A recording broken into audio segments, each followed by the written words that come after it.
जगामध्ये तिसऱ्या महायुद्धाची सुरुवात होणार अशी परिस्थिती निर्माण झालेली आहे। आज इस्रायल आणि इराणमध्ये महाभयंकर युद्ध पेटलेलं आहे आणि अर्थात यामध्ये अमेरिकेचे राष्ट्राध्यक्ष डोनाल्ड ट्रम्प यांचा महत्त्वाचा सहभाग आहे। ट्रम्पनं आता खुली धमकी दिलेली आहे की इराणनं शस्त्र खाली टाकावी।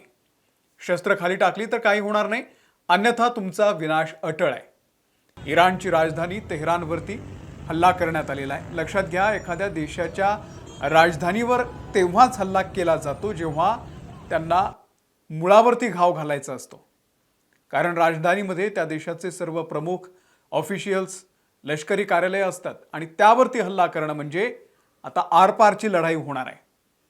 हेच या सगळ्यामधून सांगण्याचा त्यांचा प्रयत्न आहे। आता तेहरानच्या मध्यवस्तीवरच ही धमाके करण्यात आलेले आहेत।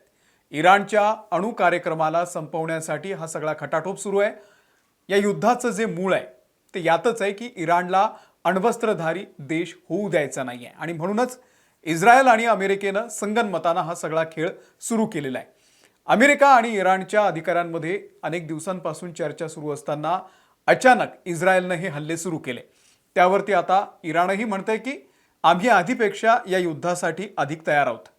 ही आमची सर्वात मोठी अग्निपरीक्षा आहे आणि त्यामुळे इराणनं अमेरिकेचे मिडल ईस्टमधले जे काही तळ आहे त्यांच्यावरती हल्ले सुरू केलेले आहेत। बहरीनमधल्या नौदलाचा तळ असेल, कतार, UAE या सगळ्यांवरती इराणनं प्रतिहल्ला केलेला आहे। आम्ही कधीही गुडघे टेकलेले नाही, हा आमचा इतिहास आहे, असं इराणनं स्पष्ट केलेलं आहे।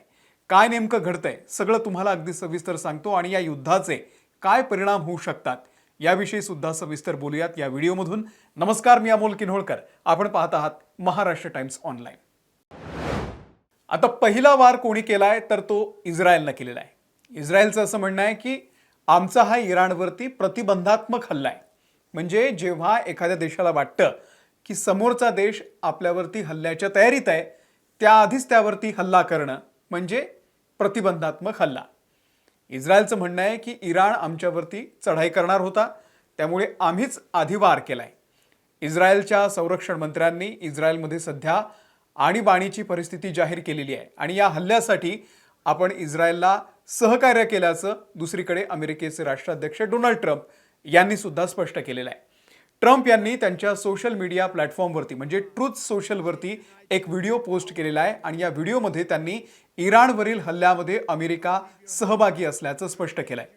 इस्रायली लष्करानं देशभरातील अनेक भागांमध्ये हवाई हल्ल्याचे सायरन वाजवलेले आहेत, जेणेकरून लोक इराणकडून प्रतिहल्ला म्हणून होणाऱ्या कारवाईसाठी तयार राहतील आणि या संघर्षामुळे इराण आणि इस्रायल अशा दोन्ही देशातील दूतावासांनी भारतीय नागरिकांसाठी सुरक्षेसाठीच्या गाईडलाईन सुद्धा प्रसिद्ध केलेल्या आहेत। भारतीयांना अत्यंत सावधगिरी बाळगण्याच्या आणि नेहमीच सतर्क राहण्याचा सल्ला देण्यात आलेला आहे। तसंच मदतीसाठी हेल्पलाईन नंबर सुद्धा प्रसिद्ध केलेले आहेत। इस्रायलनं आपली अतिरिक्त फौज जी आहे ती मैदानामध्ये उतरवलेली आहे।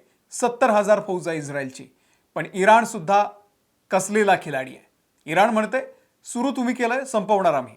शत्रू जोपर्यंत पराभव स्वीकारणार नाही तोपर्यंत हे युद्ध सुरू राहणार, असं इराणनं स्पष्ट केलेलं आहे। आतापर्यंत काय घडलेलं आहे तर तेहरानमधलं खोमेनी यांचं जे मुख्य कार्यालय आहे त्यावरती टार्गेट करण्यात आलंय, पण खोमेनी यांना सुरक्षित ठिकाणी हलवलं गेल्याची माहिती आहे। इराणचा टॉप कमांडर संपवल्याचा इस्रायलनं दावा केलाय, तर आमचा टॉप कमांडर सुरक्षित आहे, तुम्ही काळजी करू नका, असं इराणनं म्हटलेलं आहे। इराणनं अमेरिकेचे शेजारच्या देशातले जे तळ आहेत ते उद्ध्वस्त करायला सुरुवात केलेली आहे। UAE, अबुधाबी, कतार, बहरीनमध्ये इराणनं हल्ला केलाय। यात एका भारतीयाचा मृत्यू झाल्याची सुद्धा माहिती आहे। UAEनं इराणच्या अनेक मिसाईल्स हाणून पाडलेल्या आहेत। इराणच्या मोठ्या शहरांवरती अमेरिकेनं टार्गेट लावलेला आहे, ज्यामध्ये भीषण नुकसान झालेलं आहे। तेहरानमध्ये इस्रायल आणि अमेरिकेचे सातत्यानं हल्ले सुरू असून परिस्थिती अधिक बिकट असल्याची माहिती मिळते।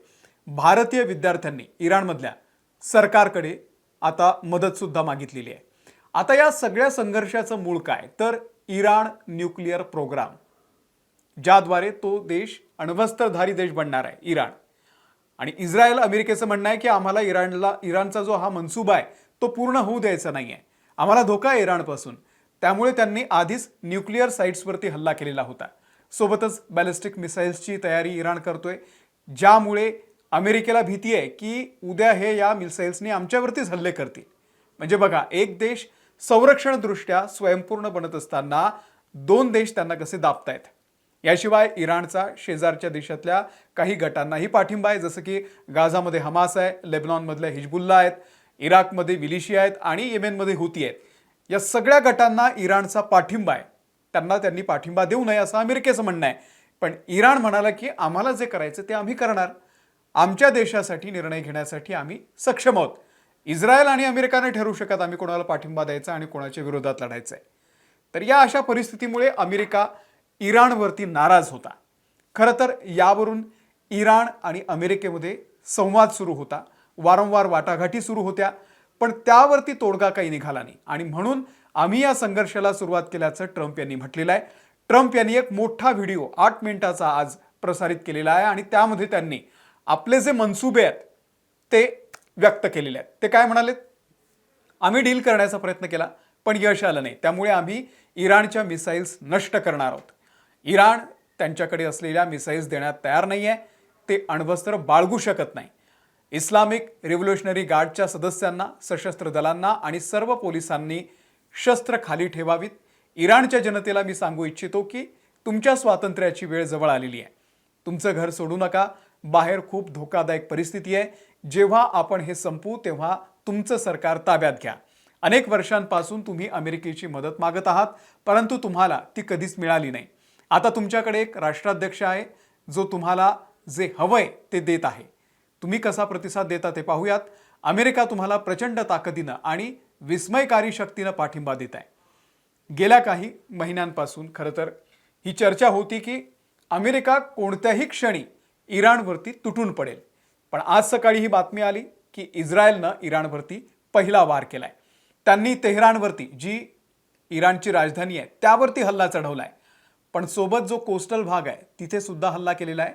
त्यावरही बॉम्बिंग सुरू केलंय आणि हे फक्त इस्रायलच करत नाहीये तर अमेरिकेचा सुद्धा यामध्ये सहभाग आहे आणि याला नाव दिलेलं आहे ऑपरेशन एपिक फ्युरी. इराणच्या प्रेसिडेंटच्या घराच्या बाहेर सुद्धा बॉम्बिंग झालेलं आहे. तुम्हाला आठवत असेल तर गेल्या वर्षी जूनमध्ये सुद्धा इराणच्या न्यूक्लिअर साइट्सला टार्गेट करण्यात आलं होतं अमेरिकेकडून. आता या सगळ्याचा काय परिणाम होणार आहे? तर हे लवकर थांबेल असं अजिबात वाटत नाही. यात जर हुती, हिजबुल्ला हे सगळे जर ॲक्टिव्ह झाले तर ते सुद्धा इस्रायलवरती हल्ला करू शकतात आणि याचा मार्केटवरती मोठा परिणाम होणार आहे. सोमवारी शेअर मार्केट जेव्हा ओपन होईल तेव्हा आपल्याला दिसेलच की नेमकं काय घडतंय. रशिया, चायना, युरोपियन युनियनचा यावरती काय स्टँड असेल ते सुद्धा पाहणं महत्त्वाचं आहे. सोबत जीवितहानी यामध्ये मोठ्या प्रमाणावरती होऊ शकते. हा व्हिडिओ तुमच्यापर्यंत पोहोचेपर्यंत यात बऱ्याच डेव्हलपमेंट झालेल्या असू शकतात. याचे महत्त्वाचे अपडेट आम्ही तुमच्यापर्यंत देत राहू. त्यासोबतच आता या सगळ्या परिस्थितीचा तेलावरती सुद्धा, तेलाच्या रेटवरती परिणाम होणार आहे. त्यामुळे नेमकं पुढे काय घडते ते पाहणं फार महत्त्वाचं आहे. अपडेट तुम्हाला महाराष्ट्र टाइम्सच्या या व्हिडिओच्या माध्यमामधून मी देत राहीन. तुर्तास या व्हिडिओमध्ये इथेच थांबतोय. आमच्या महाराष्ट्र टाइम्सच्या यूट्यूब चॅनलला जर तुम्ही सबस्क्राईब केले नसेल तर सबस्क्राईब करा. त्यासोबतच आम्ही फेसबुकवरती आहोत, तिथे आम्हाला फॉलो करा. धन्यवाद.